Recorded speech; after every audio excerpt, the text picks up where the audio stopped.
ఇప్పుడు వచ్చేసేమో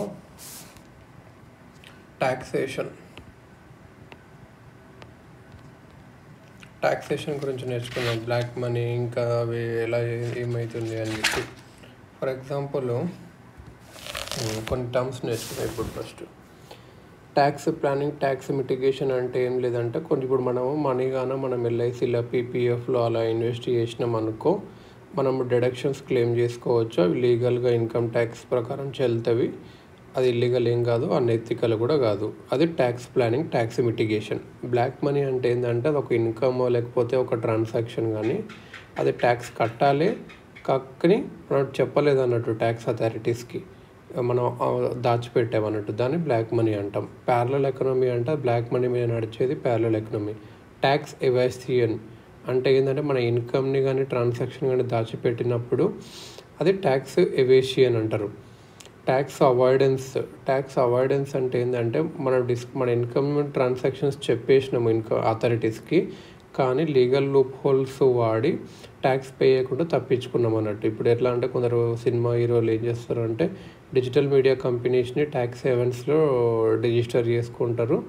అది ఇల్లీగల్ కాకపోవచ్చు, కేస్ టు కేస్ డీల్ చేయాలి, కాకపోతే అనెథికల్ అయితే చెప్పొచ్చు. సో ట్యాక్స్ ఎందుకంటే ఈ దేశంలో ఉంటున్నప్పుడు ట్యాక్స్ కట్టాలి. ట్యాక్స్ అవాయిడెన్స్ అనేది అన్ఎథికల్ ఇది అన్నట్టు. ట్యాక్స్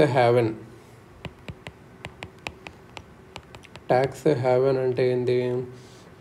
ఇది ఒక country that demands little taxes from foreigners and offers legal loop holes for tax avoidance and opportunities for tax evasion. Foreigners నుంచి తక్కువ ట్యాక్స్ తీసుకుంటుంది, లీగల్ లూప్ హోల్స్ని ఇస్తుంది ట్యాక్స్ అవాయిడెన్స్ చేయడానికి, ట్యాక్స్ ఎవేషన్ చేయడానికి. ఇలాంటి Mauritius, martial islands, Cayman islands, Panama ఇలాంటివి.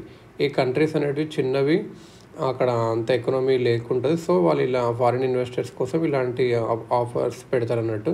Money laundering అంటే ఏంటి? Money LAUNDRING. మనీ లాండరింగ్ అంటే ఏంది? ఎప్పుడైతే డ్రగ్ ట్రాఫికింగ్, ర్యాన్సమ్, కరప్షన్ ఇంకా other criminal activity generates substantial profits, the criminal tries to spend, invest, hide the money without attracting attention. Money laundering అనేది process of disguising the source of money as if it came from a legitimate activity and then channelize it into banks, share market and other financial intermediaries.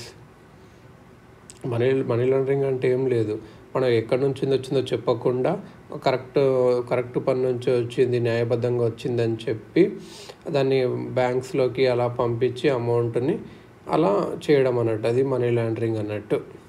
ఇది ఎవరంటే drug ట్రాఫింగ్ చేసేవాళ్ళు, వాళ్ళంతా అక్కడ నుంచి సంపాదించి ఇట్లా లేదు వేరే అగ్రికల్చర్ నుంచి వచ్చిందని చెప్పి బ్యాంకులోకి వేస్తారు అన్నట్టు. హవాలా అంటే అది ఒక illegal money transfer, remittance system కూడా అనొచ్చు.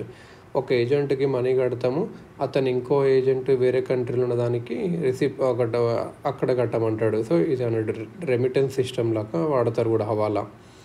Shell firms, post box, letter box companies అంటే ఏంటంటే అవేం బిజినెస్ ఏముండదు ఆ కంపెనీస్కి, only money laundering, tax evasion, అవాయిడెన్స్కి మాత్రమే క్రియేట్ చేస్తారు. పనామా పేపర్స్, ప్యారడైజ్ పేపర్స్ అంటే ఏంటంటే international consortium of investigative journalists అనేది ఒక USA based non profit organisation. అది ఒక డాక్యుమెంట్స్ రిలీజ్ చేసింది ఎవరికైతే లా ఫిమ్స్ ఇన్ ట్యాక్స్ ఈవెంట్స్లో. అక్కడ ఏంటంటే big politicians, big sportsmen వాళ్ళందరికీ అకౌంట్ ఉన్నట్టు చూపించింది. Panama papers, paradise papers, Mauritius papers, Pandora papers. Tax terrorism అంటే ఏంటంటే ట్యాక్స్ అథారిటీస్ ఊకే ప్రెషర్ చేశారు అనుకో మంచిగా ట్యాక్స్ పే చేసి, అది ట్యాక్స్ టెర్రరిజం. పాన్ కార్డ్ మనకు తెలుసు. సో ఇలా అన్నట్టు ఇవన్నీ చూస్తే ఇది బ్లాక్ మనీకి సంబంధించిన ఇది కొన్ని వర్డ్స్ అన్నట్టు. అసలు బ్లాక్ మనీ ఎలా జరుగుతుంది అంటే వాళ్ళు క్రిమినల్ యాక్టివిటీస్ చేస్తారు. క్రిమినల్ యాక్టివిటీస్ నుంచి మనీ కలెక్ట్ చేస్తారు. మాఫియా వీళ్ళందరూ ఏం చేస్తారంటే క్రిమినల్ యాక్టివిటీ చేసి మనీ అవి ఎక్కడ చేస్తారు? బ్యాంక్లో కొన్ని డిపాజిట్ చేయొచ్చు, కొన్ని ఏమో ఒక ఫోన్పే ఏదో ఒకటి ఒక కంపెనీ క్రియేట్ చేసి దానికి ట్రాన్స్ఫర్ చేస్తారు. దానికి ట్రాన్స్ఫర్ చేసి అది బ్యాంకులో డిపాజిట్ చేస్తుంది. ఒక రెస్టారెంట్ పెట్టినట్లు బిల్డప్ ఇచ్చి అక్కడ అది బ్యాంకులో ఇస్తుంది. ఆ రెస్టారెంట్ పోయి ఒకవేళ డైరెక్ట్గా డిపాజిట్ చేస్తే పోలీసు ట్యాక్స్ ఆఫీసర్ ఇస్తాడు కదా సార్, రెస్టారెంట్ నుంచి చేస్తారు అన్నట్టు. ఇది మనీ లాండరింగ్.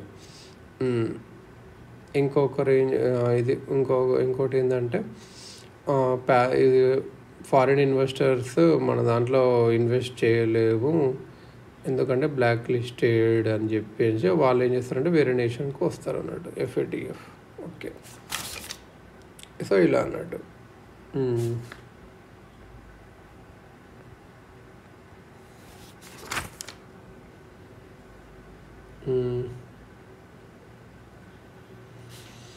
ఈ ట్యాక్స్ ఎవేషన్ చేసినప్పుడు ట్యాక్స్ ఎవేషన్ సరౌండర్ స్కీమ్ అని కొన్ని పెట్టింది అన్నట్టు.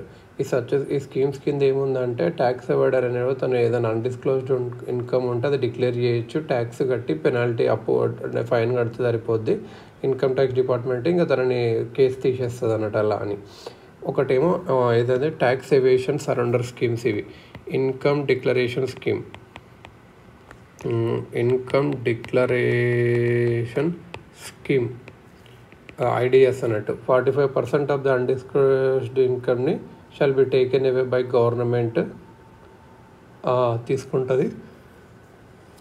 ఇలా ట్యాక్స్ 30% సర్చార్జ్ పెనాల్టీనా. ఇంకొకటి ఏంటంటే ప్రధానమంత్రి గరీబ్ కళ్యాణ్ యోజన, ఇది డిమానిటేషన్ తర్వాత పెట్టింది. 50% ఆఫ్ అన్డిస్క్లోజ్డ్ ఇన్కమ్ ఏమో గవర్నమెంట్ తీసేసుకుంటుంది, 25% ఏమో RBI's ప్రధానమంత్రి గరీబ్ కళ్యాణ్ డిపాజిట్ స్కీమ్లో డిపాజిట్ చేస్తుంది. ఫిక్స్డ్ డిపాజిట్ 4 years కానీ 0 interest ఇస్తుంది. ఇంకా PM Garib Kalyan cess and deposit will be used for schemes related to irrigation, housing, toilets, infrastructure. This scheme was not very successful, hardly తక్కువనే వచ్చినాయి అన్నట్టు. సో ఇన్కమ్ డిక్లరేషన్లో మాత్రం 67,000 crores వచ్చినాయి.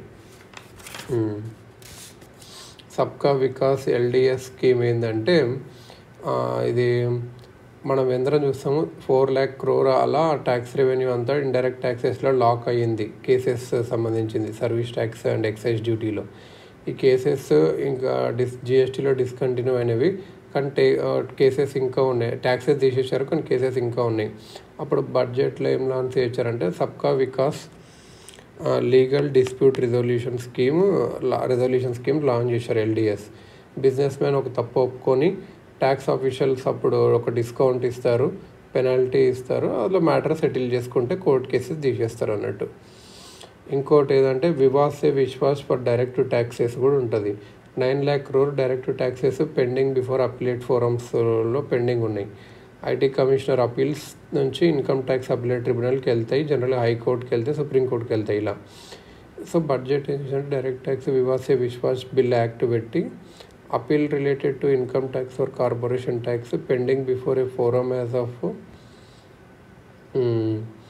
ట్యాక్స్ పేయర్ అనే వాళ్ళు IT డిపార్ట్మెంట్తో సెటిల్ చేసుకోవచ్చు. ఎలా అని చేసొచ్చు, ఒకవేళ IT డిపార్ట్మెంట్ అపీల్ ఫైల్ చేసింది అనుకో 50% కట్టేయాలి. ఒకవేళ ట్యాక్స్ పేయరే అపీల్ చేసిండు అనుకో 100% disputed amount కట్టేయాలి.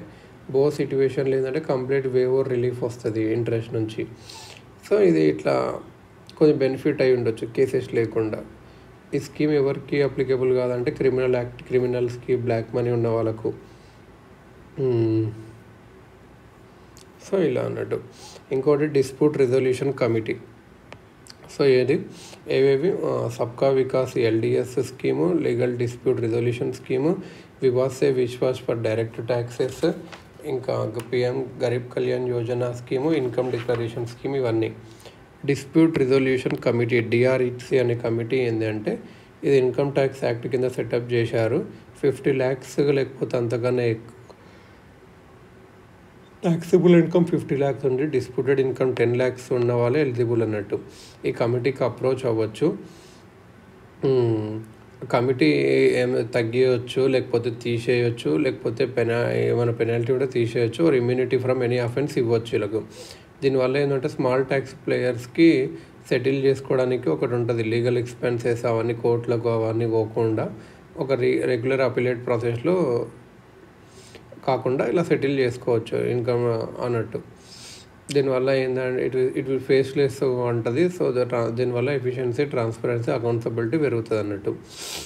Tax evasion other initiatives ఏంటివంటే బ్యాంకింగ్, క్యాష్ ట్రాన్సాక్షన్ ట్యాక్స్, కొంత డైరెక్ట్ ట్యాక్స్ క్యాష్ విత్డ్రాల్స్ మీద వేస్తామని చెప్పి అన్నారు అన్నట్టు. ఇది కాకపోతే ఇది ఇప్పుడు ఏం విత్డ్రా చేశారు. బ్యాంకింగ్ ట్రాన్సాక్షన్ యాక్ట్ కూడా ఒక ప్రపోజల్ ఉండేది, కాకపోతే ఇది ఇప్పుడు ఏం లేదు. Supreme Court special investigation team on black money 2014, కొంత సుప్రీంకోర్టు సంబంధించిన వాళ్ళు కొన్ని వెదర్స్ ఇచ్చారన్నట్టు. Against black money hidden in India in overseas banks, P notes, ఇలా సుప్రీంకోర్టు సిట్ అన్నట్టు special investigation. Operation clean money, IT department verified large bank deposits made post demonetisation. Operation clean money అంటే ఏంటంటే bank large deposits ఏమైనా ఉంటే అవి verify చేసింది అన్నట్టు. Project insight 2017, IT income tax ఎల్ఎన్టీని హైర్ చేసుకుంది ఒక integrated platform for data mining and tracking tax avoiders చేయడానికి. ప్రాజెక్ట్ సాక్ష్యం అనేది CBIC's project for digital reengineering related to జిఎస్టీకి. It is not a drive against black money for ease of paying ట్యాక్సెస్కి project Saksham. Aayakar Setu అనేది CBDT's mobile app to pay income tax అన్నట్టు. Project insight అంటే ఎలాంటిని hire చేసుకుంది data mining and tracking tax avoiders చేయడానికి. Restrictions on cost transactions 2017, బడ్జెట్లో 2017 to finance act 2017లో 2 lakhs కన్నా ఎక్కువ క్యాష్లో కన్నా తీసుకుంటే అప్పుడు పెనాల్టీ ఇస్తుంది అన్నట్టు. ఎలక్ట్రల్ బాండ్స్ మనం చూసాం ఇది అన్నట్టు. సో ఇది ట్యాక్స్ రిలేటెడ్.